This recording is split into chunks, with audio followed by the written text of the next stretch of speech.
Bonjour, une deuxième vidéo pour le coup aujourd'hui, mais pour le coup illustrée, pour un peu expliquer les enjeux et les possibilités, on va dire, de refroidissement, surtout donc pour la semaine prochaine. Bon, vous allez voir qu'on reste sur du très classique et a priori du très modéré, qui nous ramènerait certainement un peu plus proche des normales saisonnières, mais peut-être éventuellement par moment légèrement en dessous sur certains secteurs, mais vous verrez que c'est pas non plus le grand froid qui arrive. Je m'explique. Nous avons, on va d'abord prendre les modèles, ce qu'on appelle subsaisonniers, pour un peu, je dirais, résumer un petit peu ce qu'il en est. Donc cette semaine, on va pas revenir dessus. On le voit d'ailleurs sur la carte géopotentielle. On voit qu'on sera dans un flux de sud très très doux. Donc on passe rapidement sur la semaine prochaine. Et la semaine prochaine, donc, on voit que on a toujours ce blocage qui serait entre le Groenland anticyclonique et éventuellement le proche Atlantique. Donc, si bien que l'enjeu, c'est de savoir, c'est est-ce que cette masse d'air froid qui est plutôt sur la Scandinavie pourra réellement descendre sur le pays. On peut supposer qu'il y aura un refroidissement qui serait modéré. On peut supposer que le nord de la France sera un peu plus, évidemment, comme souvent dans ce genre de configuration, exposé, on va dire, à un refroidissement et qui resterait modéré, tandis que le sud de la France, on aurait certainement un refroidissement qui serait un peu moins important. Donc ça, c'est la vision du modèle subsaisonnier européen. Maintenant, dans le détail. Dans le détail, quand on regarde par exemple la sortie du modèle européen de l'IA ce matin à IFS, l'on voit très bien. Donc à partir de dimanche, on voit, vous voyez ici là les isobars en surface qui s'orientent de plus en plus nord-sud à partir de dimanche et qui atteignent, on va dire, le Benelux, les îles britanniques, parce que là, on a effectivement ce blocage anticyclonique, notamment sur l'Atlantique, et qui a tendance à s'étirer vers le Groenland. Donc là, on a une configuration clairement, à partir du week-end de dimanche notamment, favorable à un refroidissement. Maintenant, quand on continue ce qu'on appelle nous le run, on voit que l'air froid aura tendance peut-être à descendre un peu plus sur le nord de la France en début de semaine prochaine, tandis que le blocage ici sera toujours, on va dire, bien en place sur l'Atlantique, même si on a ici une petite dépression, et possible avec un petit alvègue qui pourrait éventuellement casser la dynamique. Bon, la dynamique ne passe pas réellement parce qu'en fait, on voit que la dépression descend au large de la péninsule ibérique, tandis que nous, on serait plutôt dans de l'air froid. Donc la semaine prochaine, si on s'en tient à ce run, est intéressant. Donc il correspond à un scénario possible. Et on voit qu'en deuxième partie de semaine prochaine, on aurait de la fraîcheur. Moi j'appelle ça de la fraîcheur, hein, sur la moitié nord et plutôt un peu doux, le classique, on va dire, dans les normes, sur la moitié sud. Parce que là, quand on regarde les anomalies à 850 hectopascales, elles resteraient quand même relativement limitées. On serait un peu en dessous des normes, c'est vrai, éventuellement sur la moitié nord, peut-être éventuellement sur la façade ouest, mais ailleurs, on serait plus ou moins dans quelque chose de classique. Donc ça, c'est un scénario qui est favorable à un refroidissement modéré possible. Maintenant, en termes de précipitation, c'est encore difficile de se fixer sur un scénario. Moi, je trouve que c'est relativement sec, éventuellement avec de l'air froid qui descend peut-être avec un petit flux de nord-nord-est sur les côtes de la Manche, ça sera peut-être favorable à des averses, possiblement, et peut-être éventuellement de neige fondue, hein, c'est toujours possible. Mais bon, on parle de la semaine prochaine, hein. Mais globalement, ça reste assez peu humide, même si après, aux environs, mais on arrive à 240 heures, donc c'est loin, ça s'humidifie un peu plus. Donc ça, c'est le scénario de l'AIFS, modèle de l'IA. Maintenant, si on prend le modèle classique CEP, qui est sorti ce matin, euh, bah, c'est un peu différent. C'est un peu différent parce que vous regardez vendredi, samedi, dimanche, on a la dépression sur le proche Atlantique, donc on garde ces conditions certainement possiblement instables entre samedi et dimanche. La dépression, finalement lundi, elle fait un peu du surplace. Et mais on a par contre quand même ce début de flux de nord qui se met en place par le nord-ouest de l'Europe. On a ce blocage également qui est toujours possible, qui est toujours présent, pardon, sur l'Atlantique. Par contre, quand on défile derrière, la dynamique est complètement différente. C'est-à-dire on a une partie du blocage anticyclonique qui se fait la malle en direction de la mer de Baffin, et on a, vous voyez, une goutte froide ici, là, qui vient casser la dynamique et qui vient casser un peu la jonction. Et on a cette dépression là qui descend aussi près de l'Irlande. Et tout ça, en fait, casse la dynamique. Et on voit que la dynamique se casse complètement, c'est-à-dire que le blocage est bien présent ici, mais prend une direction, on va dire, a tendance quand même le plus gros à se décaler vers la mer de Baffin. Et là, on a un système dépressionnaire qui vient sur le nord de l'Europe. Mais nous, ça serait plutôt finalement un flux d'ouest. Donc du coup, l'air froid ne descendrait pas réellement sur le pays. On resterait sur un flux bien maritime. Pour autant, le scénario d'avant que je vous ai montré de l'IA, le scénario était, la provenance du flux était aussi maritime, mais elle était plus nordique. Alors qu'ici, on est sur un flux d'ouest. Donc du coup, là, éventuellement, on aurait peut-être pas mal de pluie et de perturbations. Ça serait peut-être possiblement favorable à de l'humidité, mais donc du coup, on n'a pas réellement de descente d'air froid. Et même plus tard, si je pousse un peu plus loin, mais bon, ça reste quand même des modélisations très lointaines. On a peut-être même l'anticyclone qui aurait tendance à revenir par la suite. Donc voilà, donc ça c'est deux modélisations intéressantes. On peut en prendre éventuellement une autre supplémentaire. Par exemple le modèle GFS qui est sorti maintenant, qui est sorti il y a peu de temps. Le modèle GFS, lui, est très favorable à une descente d'air polaire. On voit que le blocage est beaucoup plus présent sur le proche Atlantique, plus proche de nous. Il n'y a pas de, on n'a pas de gouttes froides, de dépression qui viennent casser la dynamique. Et donc du coup, on a voilà, une descente d'air froid qui se fait sur le pays, même si le blocage finit par s'effondrer, on a quand même des valeurs notables, hein, jusqu'à moins 8 degrés à environ 1500 mètres d'altitude en deuxième partie de semaine vers le 20 novembre. Mais bon, voilà, ça reste qu'un scénario. Il faut le remettre je dirais, dans des ensembles pour pouvoir avoir le cœur net un petit peu, on va dire une vue plus précise des choses. Voilà. Maintenant, on prend les scénarios les uns après les autres sur un panel complet du modèle européen pour Paris. On voit bien que à partir de dimanche, les courbes baissent notablement sur la masse d'air en altitude à 850 hectopascales. On voit qu'on a pas mal, on voit qu'on a un tube ici quand même qui est assez marqué entre 0 et moins 5 degrés. Donc ça correspond pour la semaine prochaine à un refroidissement classique, modéré, pour une fraîcheur, on va dire, de saison. On sera peut-être un peu en dessous des normales, mais voilà. Je pense que c'est le plus probable, hein.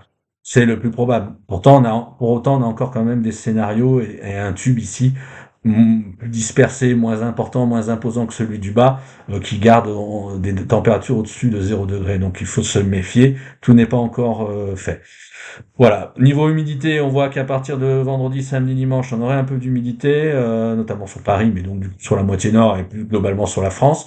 C'est pas une humidité très importante. Je pense que ça sera plutôt des averses, comme je vous expliquais auparavant. On n'a pas réellement de front très délimité, mais bon, on pourrait avoir un peu d'averses et voilà, un peu de pluie par endroit. Et la semaine prochaine, bah, ça reste un peu plus disparate. On voit, hein, c'est très peu marqué. C'est assez difficile de voir ce qu'il en est. Maintenant, au niveau des géopotentiels, on voit que ça baisse aussi globalement. Donc, on pourrait soupçonner la semaine prochaine une influence un petit peu dépressionnaire, mais ça reste encore assez peu net. Donc ça, c'est le panel européen du modèle CEP.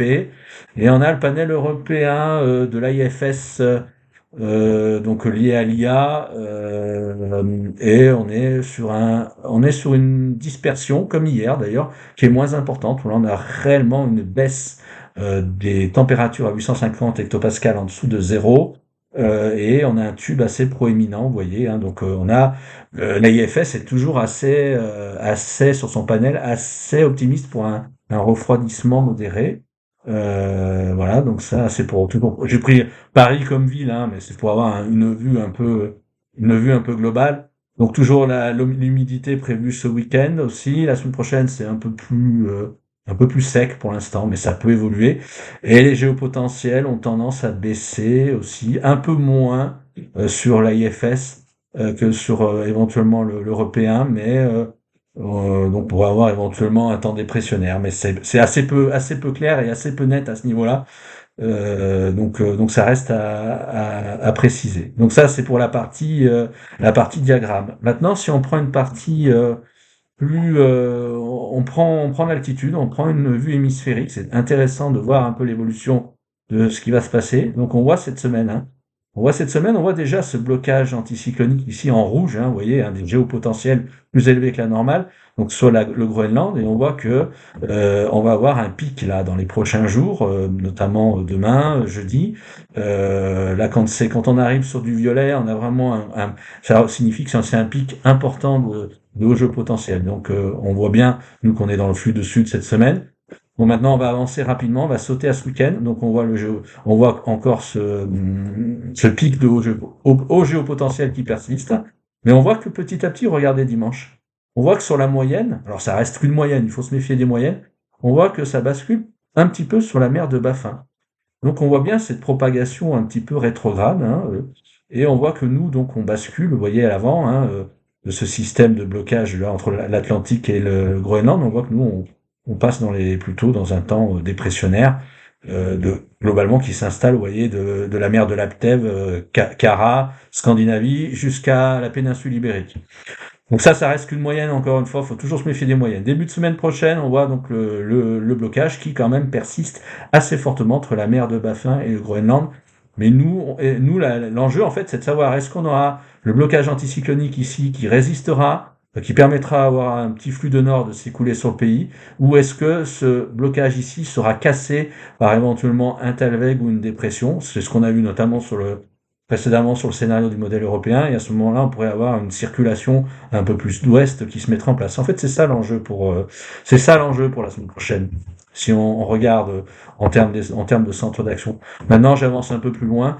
Bon, ça reste lointain maintenant à 240 heures, donc ça nous mène au vendredi 21 novembre. On voit que le blocage anticyclonique est plus centré, toujours, il a diminué d'intensité entre le nord du Canada et la mer de Baffin. On peut supposer que nous, on sera peut-être dans un entre-deux, on va dire. On sera peut-être au centre, au carrefour des centres d'action, hein. C'est possible aussi, comme souvent, notamment à cette époque de l'année et en hiver en général. Donc c'est pour ça que c'est difficile de faire une prévision réelle, une tendance réelle pour la semaine prochaine. Avec en plus en vous expliquant tous les enjeux auparavant, comme j'ai pu vous l'expliquer.